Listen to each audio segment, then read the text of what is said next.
tidak terjadi, maka ia memilih untuk kemudian mencari keadilan dengan cara apa? Dia melepaskan diri dari TNI di depan Pangdam pada saat itu yang dipimpin oleh Kawinata. Dia melepaskan semua atribut ketentaraannya, kemudian membawa semua pasukannya masuk ke hutan dalam hal mencari keadilan. Jadi kan dia tidak mengatakan bahwa dia pemberontak. Ini persoalan keadilan saja sebenarnya, sehingga dia memberontak. Jadi mungkin itu sedikit yang bisa saya sampaikan. Selebihnya nanti kita diskusi lagi.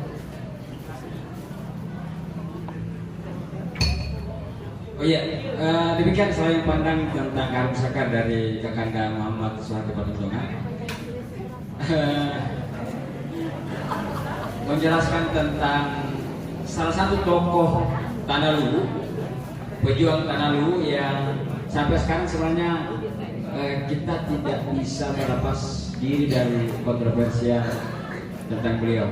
Nah, sebelum kita lanjut, saya kemudian berdialog dengan para narasumber. Mungkin ada dari teman-teman yang lain yang ingin menanyakan sesuatu, punya referensi lain tentang perjuangan di Tanah Luwu, kemudian dua tokoh yang kita diskusikan tadi yang kita dibicarakan oleh narasumber. Mungkin ada. Iya. Coba. Siapa?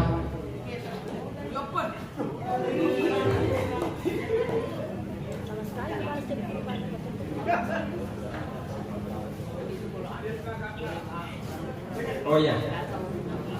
Coba.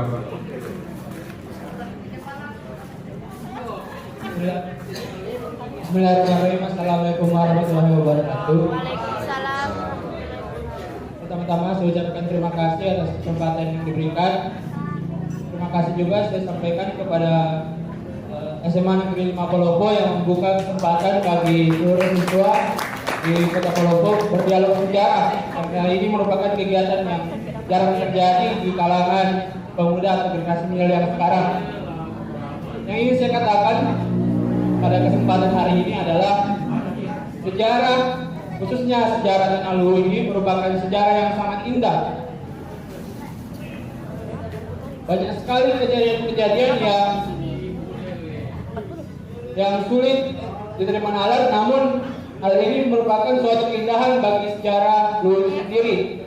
Nah, di samping keindahan sejarah Luwu ini, saya sebagai siswa SMA Negeri 2 Palopo mendapatkan pemahaman yang sulit, apalagi mengenai Pak Muzakkar yang tadi, karena merupakan salah satu tokoh dari Luwu yang mengalami kontroversial. Nah, sebelum saya kesini tadi, sebelum mendengar penjelasan dari Bapak pemateri, saya adalah orang yang menganggap bahwa Pak Muzakkar ini merupakan tokoh yang kontroversial seperti itu, Pak. Tapi dengan penjelasan yang disampaikan tadi, saya merasa bahwa oh iya, ternyata Pak Muzakkar ini merupakan orang yang perjuangannya yang sangat besar untuk Luwu sendiri. Nah, maka dari itu saya meminta saran, bagaimana sih kita sebagai generasi muda, mulai dari mana nih kalau pahami sejarah-sejarah Luwu, karena sejarah-sejarah Luwu ini merupakan sejarah yang sangat indah yang saya katakan tadi. Jadi saya minta pendapatnya, mungkin mulai dari mana ini kalau kita generasi muda untuk memahami sejarah Luwu, dari mana, khususnya Pak Muzakkar ini, karena merupakan pahlawan yang saya bilang tadi kontroversial. Itu pertanyaan saya yang pertama. Pertanyaan saya yang kedua adalah mengenai Obu Dewi Sajur. Beliau merupakan tokoh perempuan yang mengangkat derajat perempuan di Tanah Luwu ini. Maka saya minta tolong, mari kita tepuk tangan untuk perempuan-perempuan yang hadir di tempat ini dan memberikan doa kepada pahlawan-pahlawan yang sudah mendahului kita. Nah, pertanyaan saya untuk yang kedua adalah khususnya untuk perempuan, Ibu.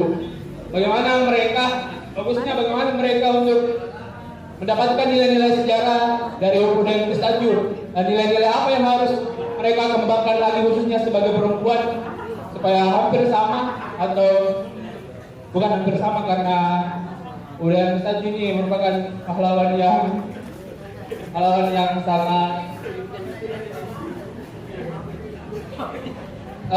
intinya pertanyaan saya yang kedua, nilai-nilai apa sih yang harus kita dapatkan ke jiwa-jiwa perempuan khususnya generasi muda yang sekarang. Demikian, terima kasih. Wassalamualaikum warahmatullahi wabarakatuh.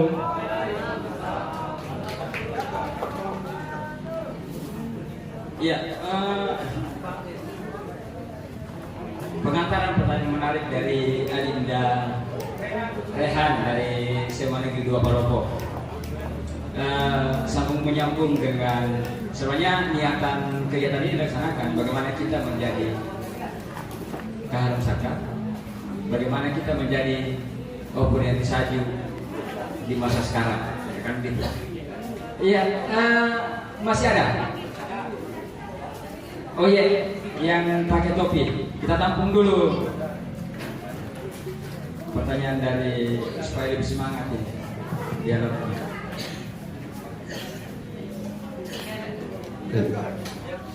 Assalamualaikum warahmatullahi wabarakatuh. Nama saya Armiadi. Sebelumnya saya secara pribadi ingin mengucapkan terima kasih banyak buat kakanda yang memperjuangkan Opudeng Bersatu sampai menjadi pahlawan hari ini. Namun terkait sejarah dari Opudeng Bersatu ada sedikit pertanyaan yang sampai hari ini saya belum terjawab, yaitu perihal terkait pendidikan formal. Jadi Opudeng Bersatu ini kan kita tahu bahwa beliau ini kan termasuk darah bangsawan, kemudian memiliki strata yang tinggi. Nah, bagaimana kemudian seorang Opudeng Bersatu ini yang seharusnya memiliki akses yang mudah untuk pendidikan itu tidak memperoleh itu di masanya? Mungkin hanya itu yang saya. Terima kasih. Iya. Masih ada? Oh, masih ada.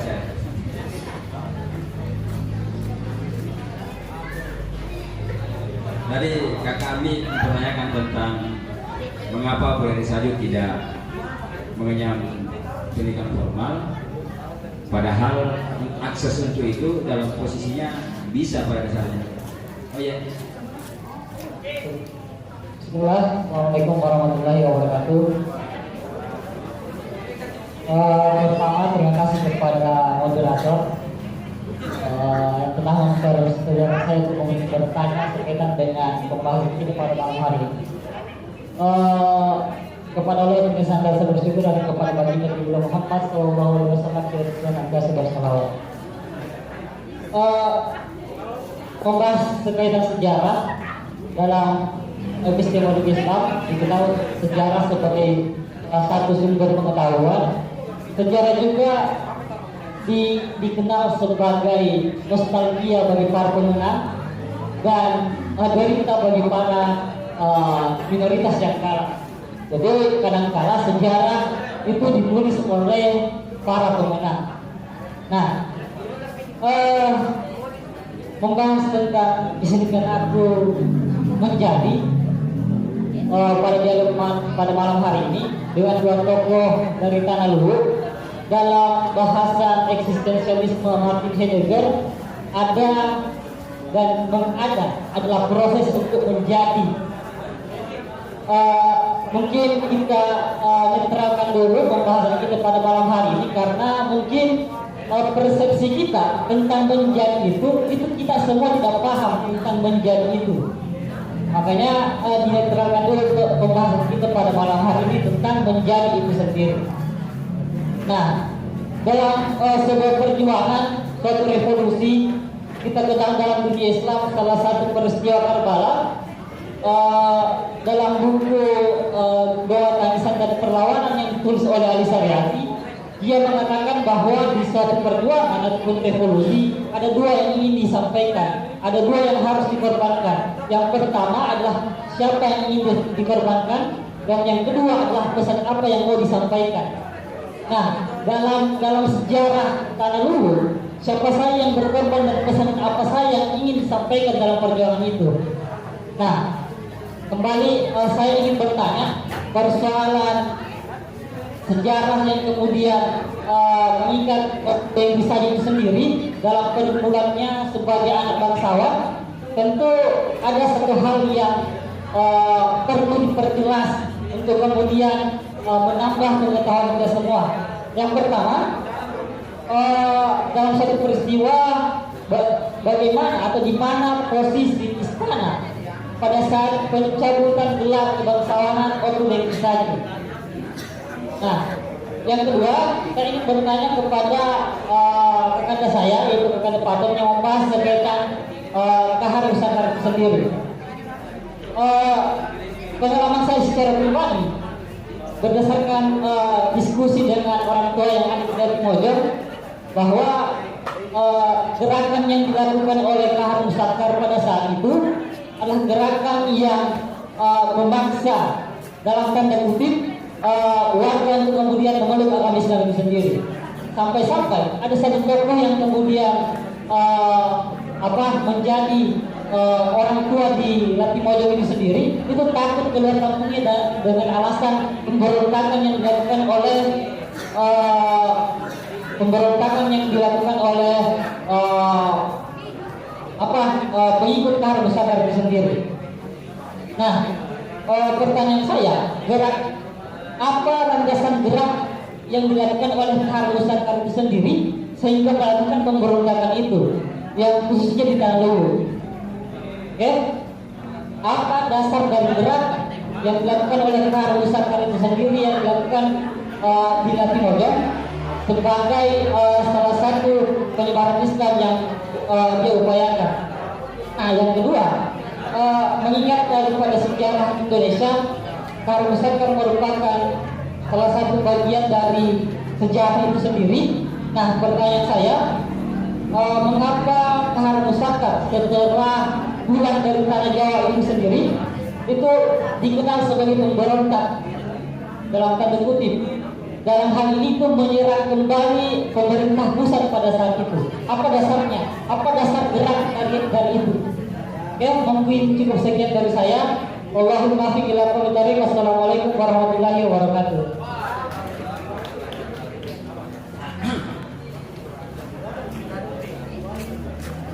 Iya,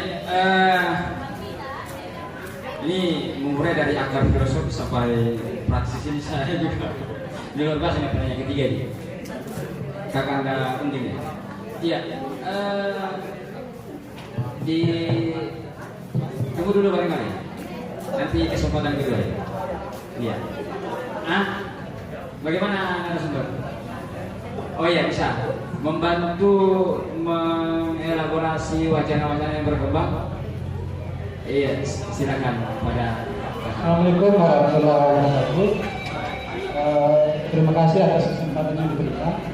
Pertama, saya mengatakan bahwa kegiatan ini menjadi suatu hal yang penting untuk kita merefleksikan dua tokoh, yang satu masih kontroversi, yang tokoh pertama sudah pasti adalah pahlawan.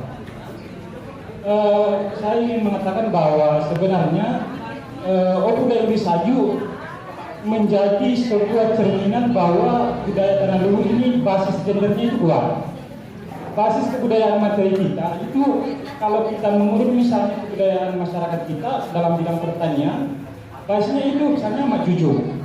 Peran-peran perempuan itu menjadi titik tolak, menjadi suatu kebiasaan yang menjadi dasar bahwa sebenarnya perempuan posisi penting dalam melakukan pekerjaan, sehingga Oto Dewi Saji ini menjadi lahir menjadi tokoh yang sangat kita kagumi. Ada suatu peristiwa yang bagi saya itu sangat menarik, ketika Oto Dewi Saji disuruh untuk berhenti berjuang. Dia didatangi oleh Datu Andi Cambok dan mengatakan bahwa berhentilah untuk berjuang. karena di dalam itu ada darah kebangsawanan. Ada jawaban yang sangat krusial bagi saya di situ. Bagaimana jawaban seorang pemuda yang disaju? Kalau karena darah kebangsawanan yang mengalir dalam diriku, maka irislah kulitku, lalu keluarkan darah kebangsawanan itu. Itulah yang seperti dikatakan oleh pemateri Ibu Salma tadi, bahwa sebenarnya yang disampaikan oleh pemuda yang disaju itu adalah kepentingan publik. Sejauh kalau saya mengatakan di sini dasar filosofis yang sangat kental, lihat bahwa kepentingan publik itu menjadi dasar dari nilai-nilai yang dianut oleh pemuda yang disaju. Yang kedua, mengenai kahar musakar, saya juga ke beberapa tempat yang seperti yang dijelaskan tadi, bahkan mereka merayakan peristiwa kembali. Peristiwa kembali itu karena mereka disuruh memilih pilihan antara memilih Islam atau kan kemudian pergi ke tempat lain. Taruhlah misalnya di Seko, ada daerah di Pekalongan sana, itu hampir semuanya adalah warga Seko yang pergi ketika pengaruh ke Karmusakar, pasukan Karmusakar datang ke sana. Jadi ada peristiwa-peristiwa begitu, dan itu ada sesuatu hal yang terjadi dan perlu kita sampaikan ke publik. Hubungan antara Karmusakar sendiri adalah, kalau saya melihat dari sisi politik, adalah terkait dengan kekuasaan juga. Siapa dapat apa? Jadi ketika siapa dapat apa, maka disitulah tadi seperti yang dikatakan tadi, ketika pasukannya tidak masuk, ya, dia memilih untuk tidak bergabung. Dan kalau kita baca buku Kahar Musakar, memang perdebatannya itu adalah perdebatan, salah satunya adalah perdebatan ideologi. Dia tidak sepakat dengan gagasan Masakom yang diusung oleh Soekarno. Makanya dia misalnya dasar dari Kahar Musakar adalah negara berdasarkan syariat Islam, Al-Quran dan Al-Hadis. Nah, disinilah bagi saya dan disaju menggunakan Islam bahasa organisasi untuk melakukan perlawanan terhadap kolonialisme, sementara Kahar Musakar menggunakan nilai-nilai Islam, semangat Islam, keberagaman itu untuk memperjuangkan mendirikan suatu negara. Terima kasih, itu saja. Ya, dengan tambahan dari Kakak Kahar, menarik, semakin menarik ini sebenarnya. Di kepala saya juga ini banyak yang keluar pada tapi ya, mungkin kepada Kakak Sarma dulu ya, ya untuk menjawab pertanyaan tadi. Ya.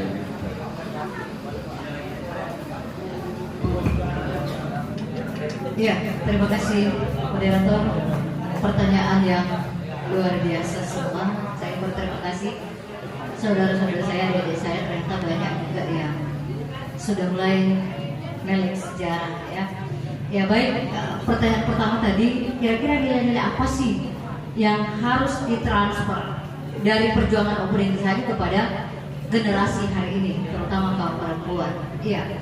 Nah, tadi saya sudah jelaskan bahwa Oppo Dengki Saju itu dari kecil memang dididik oleh orang tuanya dengan dua nilai yang luar biasa.